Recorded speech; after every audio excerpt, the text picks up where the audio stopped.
Bonjour les amis, j'espère que vous allez bien. Merci de me rejoindre encore une autre fois dans cette nouvelle vidéo du cours d'SVT Transformation Scientifique option français. Donc nous sommes toujours dans la série du unité 1 écologie chapitre 1 la sortie écologique. Donc aujourd'hui on va essayer de comprendre qu'est-ce qu'un écosystème. Et on commence à la barakatillah.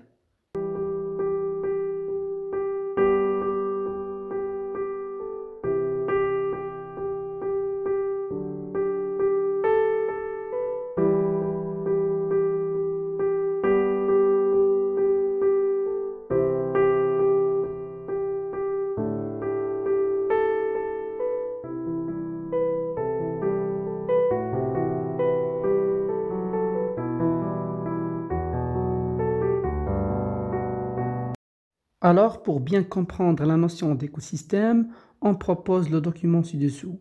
Alors, l'environnement est constitué de milieux terrestres et aquatiques. Ces dernières sont des espaces physico-chimiques où vivent les êtres vivants qui établissent des relations entre eux et avec les constituants du milieu. Les figures A et B représentent deux exemples d'écosystèmes. Donc, comme vous voyez ici dans le document, on a deux figures. La figure A présente un écosystème et la figure B présente un autre type d'écosystème. Donc, les questions, premièrement, observez attentivement les deux schémas, puis classez les constituants de ces écosystèmes en composants biotiques, c'est-à-dire vivants, et abiotiques, c'est-à-dire non vivants. Deuxième question, comment interagissent ces différentes composantes? Troisièmement, donnez une définition simplifiée à la notion d'écosystème. Donc, premièrement, on va essayer de mettre un tableau dans lequel on va classer les composants biotiques, c'est-à-dire les composants vivantes et les composants non vivantes de chacun des deux écosystèmes, l'écosystème A et l'écosystème B. Mais tout d'abord, bien évidemment, l'écosystème A présente la forêt, c'est un écosystème forestier, donc c'est la forêt. Et l'écosystème B, c'est un lac, donc le lac. Donc deux écosystèmes, un écosystème sous forme de forêt, deuxième écosystème, l'écosystème B est un lac. Donc premièrement, on va essayer de mettre un tableau dans lequel on va classer les composants vivantes. Le nom scientifique c'est biotique, les composantes, bien les constituants biotiques, c'est-à-dire vivantes, et les composantes abiotiques, c'est-à-dire non vivantes. Donc, on commence. Donc, comme j'ai déjà dit, il existe deux écosystèmes. L'écosystème A, c'est la forêt. L'écosystème B, c'est le lac. Les composantes vivantes ou bien les composants biotiques, dans la forêt, tous les animaux, comme vous voyez, les animaux, le renard, le hibou, le lombric, etc., etc., les vers de terre, etc., tous les végétaux qui existent dans la forêt, les chênes-lièges, le fougère, l'herbe, etc., etc., et les champignons, bien évidemment. Tout ce qui est vivante. Toute chose qui est vivante, qui respire, on le classe dans les composantes biotiques. C'est un être vivant.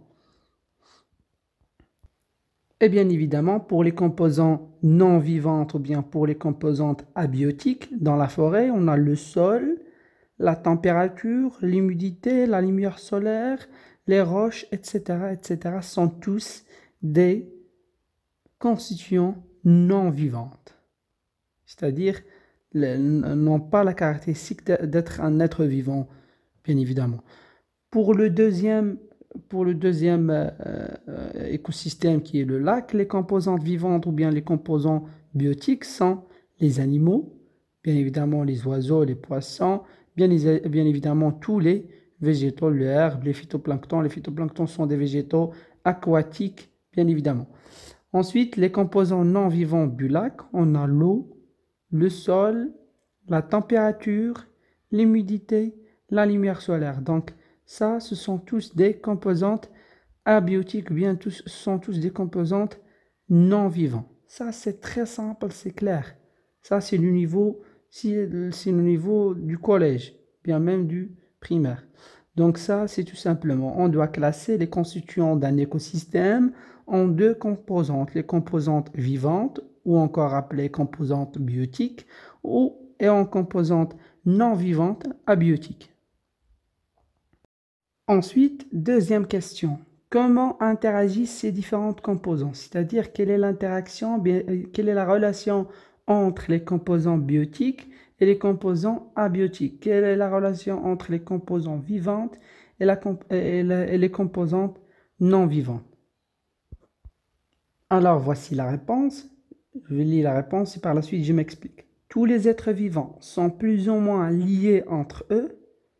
Ça, ce sont les composantes biotiques. Les composantes vivantes sont liées entre eux, soit par des relations alimentaires, ce qu'on appelle la compétition, soit compétition, c'est-à-dire elles entrent en compétition sur l'alimentation, soit en relation de prédation, soit en relation de parasitisme, soit en relation de symbiose. Ils sont aussi en relation avec les éléments physiques et chimiques qui les entourent, les facteurs abiotiques.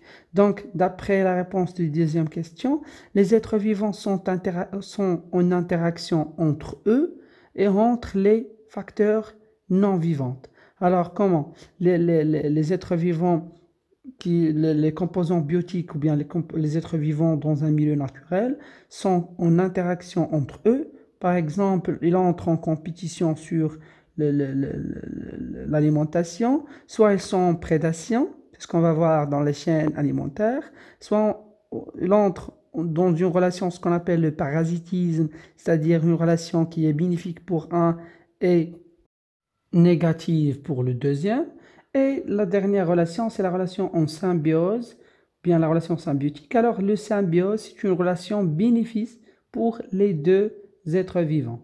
Donc ça, c'est les interactions entre les êtres vivants entre eux. Mais il existe une relation aussi entre les êtres vivants et avec les facteurs non vivants. Par exemple, la température, l'humidité, les précipitations, ça, ce sont tous des facteurs abiotiques, mais qui conditionnent la répartition des êtres vivants dans un milieu naturel ou bien dans un écosystème naturel.